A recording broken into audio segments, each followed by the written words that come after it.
I know that I advocate so much for part-time taxi driving, especially if you're in Nairobi. I have encouraged a lot of you people who have cars less than 1300 cc to register them for PSV, to register them as PSV, and then you can do part-time driving when you have time. But of course, there is always a negative side of everything that you do. In as much as that one will help you achieve so many benefits that I have discussed in other videos, there are some disadvantages that will come with that. And that is what I want us to discuss on this video. I have identified 6 disadvantages that you will go through if you decide to put your private car under PSV insurance or PSV inspection or PSV platform. So putting your car ready to be used for Uber or Bolt or other digital taxis. If you put it ready for use in those platforms, it means that you have removed it from being a private car.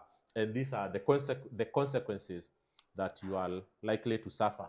The first one is that you cannot tint your car. So a lot of people enjoy the privacy of having a tinted car. So once you register your car to become a PSV car, you will have to lose that privilege. Otherwise, you will find yourself in troubles with the police so many times. Okay.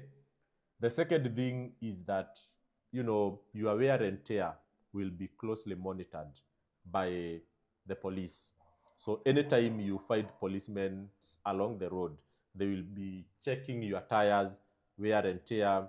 They will be checking the body maintenance of your car, if it has some dents, if it has some major damages. You get my point. If you have the spare wheel, if you have carried the fire extinguisher equipment and the safety equipment at the boot, the first aid kit. So there are so many things that everybody will be on the outlook or on the onlook. They will try to investigate things that can go wrong with you so that they can take advantage of that situation. So if you are on private platform, nobody will care about that so much. um, the second thing is about the inspection certificate. You have to always be taking your car to an NTSA workstation for inspection every other year, and that you have to do it is a must, because if you are caught without this inspection certificate, whether you are doing that, whether you are carrying a passenger or not, whether you are carrying your family or not, whether you are going to work, if you are stopped and you don't have the inspection certificate, that can get you into trouble. At any given point, you need to have that inspection certificate valid, and that one you do it once every year. So that is something also you need to know. Generally, when you are a PSV operator, you become, I would say, a good friend to the police, and the police become your worst enemies. So like, those are the people they will have special interest in you. That's what I'm just trying to say. So if a policeman stops a car, they look at the insurance and they see it's a private car, there is a tendency that they will let that car go. But if you are how can I say, you are a PSV car, they will stop you to go and to try and investigate other issues. As I have mentioned, they might decide to open the boot and see whether there is a spare tire, whether you are carrying the first aid kit. Like, police will have general interest in you because it is easy to find a mistake with a PSV car than a private car, because the compliance requirements are more when it comes to PSV. So you become a friend and an enemy of the police. And then the issue of overloading becomes more closely monitored. Okay, people who do private travels, they have tendency of carrying more people than the capacity can allow, the capacity of the car. So you will find that people would carry even 4 people at the back seat instead of 3.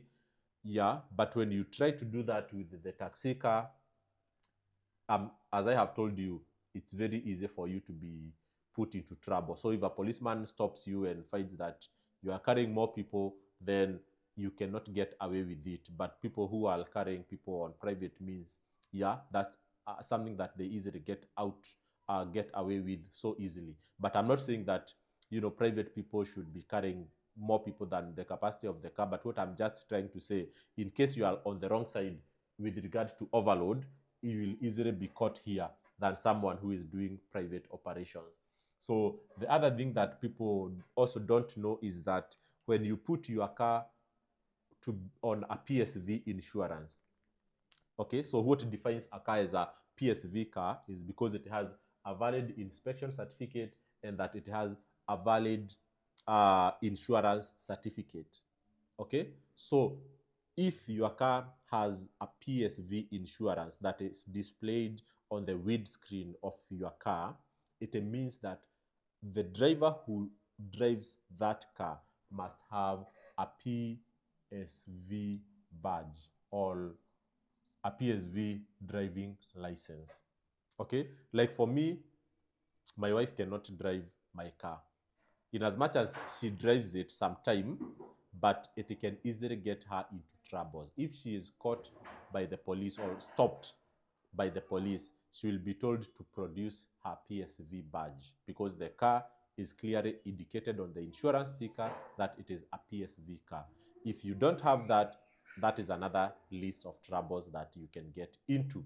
So it limits you on who can drive that car. Well, if your car is on a private insurance, it can be driven by anyone who has a PSV badge or not. As long as a person holds a valid driving license, can drive a private car. But a public PSV car, even if you are not carrying a passenger, as I mentioned, it should never be driven by a person who is not a PSV license holder. So that is another how can I say, disadvantage. And the last one, which is just a bonus, is about the insurance. So PSV insurance will attract an almost 20 to 30% more in terms of premium. So if you are on a private insurance, maybe you are buying your insurance at 50K. If this other person is doing it for public PSV insurance, it will come in at around 55K. So there is always an extra cost into whatever you choose to do with PSV. Okay, so all these, they look like so many disadvantages, but there are so many advantages that could come with it, and that is the freedom of earning money whenever you want, whenever you want. That is the advantage against all these disadvantages. I hope you have been able to learn one or two things, and see you in my next video.